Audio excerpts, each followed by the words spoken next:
Hi, welcome to the Gamesplainer. I'm Jeff the Gamesplainer, and today I'm Gamesplaining World's Fair 1893. I've set up the game as it says in the rulebook. I won't go through the setup of the game, though I will say, because this is set up for 2 players, notice first and second player, you get to put a bonus marker on the first. So yellow has put an extra marker on the grey spots, as indicated by that, and the purple has put an extra marker there and there, as indicated by this one. On your turn, so yellow being the first player at this point, he will go first.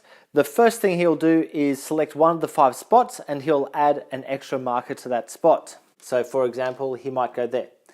Whichever spot he's chosen to throw his person through to, or supporter, these little cubes are supporters, he takes all the cards that are available from that and sits them in front of him. Then he moves through the other steps. To start with, he won't be able to really do step 2 or step 3. So we jump straight to step 4, which is throw an extra 3 cards around, starting with the location where he was and going all the way around until we've done the 3. Then purple has his turn. He does the same thing. Then it comes back to yellow. So in this case, yellow, just for example, might throw his guy up into the blue, in which case he'll take all 3 of these cards. And we notice straight away that we've got 2 of these cards and 1 of these. These 2 go in front of the player and we move this forward 2 spots. This card, because of the colour of it and the type of it, goes into his hand to be played as the second round on his next turn. So on his next turn, he may once again select to go there. He'll take all those cards in. He will move the thing on the Ferris wheel forward 1 more. He'll add that to there and throw 1 more in. So he's gradually building on his tableau. And he also has this that he picked up last turn. He will now play that card, and then he will need to do whatever it says on that card. There are 4 different types of card. So the card that I have picked up has the 4 arrows on it. And what that means is that he will be able to throw one of his supporters into any area they didn't just go to. So he's just gone there. He won't put any there. He could place 1 there, and that will give him the 3 against 1, or he could place it there, will give him 3 against 2. So he might place it over there for the moment, and that then gets discarded. There are only 4 types of card available. One of them is this one, which adds an extra supporter to the place where he actually is standing. So if he grabbed that one, he would have add an extra supporter there. This one, which adds an extra supporter to either side, 1 supporter only, to one of the 2 sides. So he went to the grey spot, he could add a supporter here or here. And this one, which means add a supporter into the green area. There's one of them for, well, there's many of them, but there's one for each different area. So he'd add an extra guy onto that if that's what he took. That's all of the extra influential figures is what those cards are called, and he would use those figures at that point, and then he would collect the cards in. So I may have done that in the wrong order, but that's not too much of a drama which order that happens in. Then we add the 3 new cards as already shown.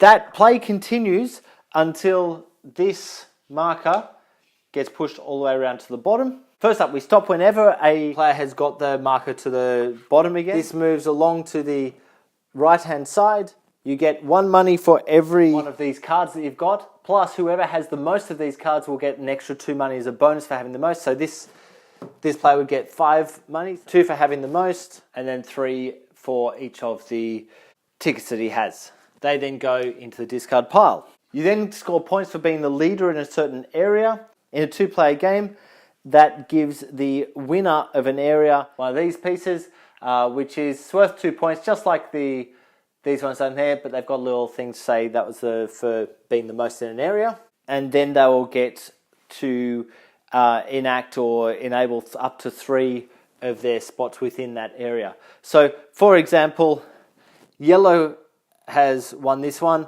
so he would, of course he's got 2 against just 1, so he would take the 2, he's got 1 thing, so he will enable that, giving him 1 marker, and that then goes away. Then we move around to grey.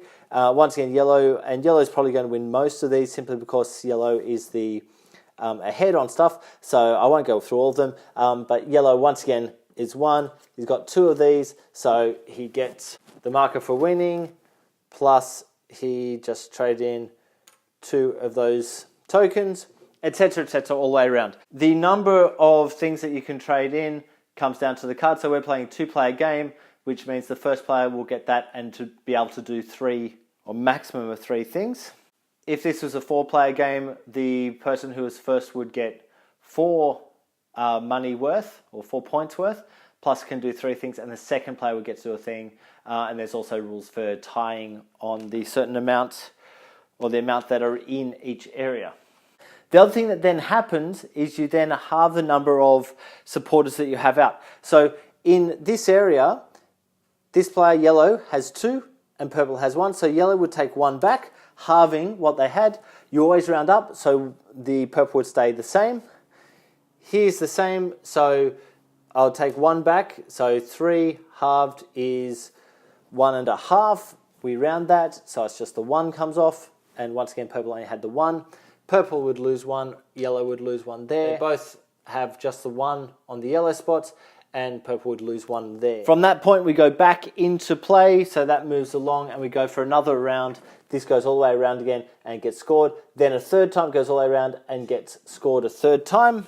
And then the final scoring happens. So once you've done the third round, they call it midway scoring, the final scoring happens, which is add up all the money that you've got and these tokens as well. So these guys are worth 2, they're 2, they're 1. The gold guys are worth 4.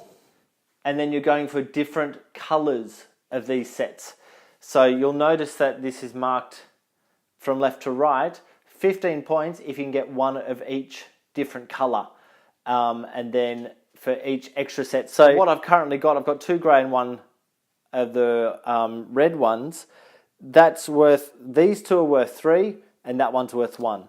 So it's 3 points for a set of 2, and then 1 point for a set of 1. So obviously the better you can go, or the stronger you can go in getting more sets, the better off you'll be. That's all there is to this game.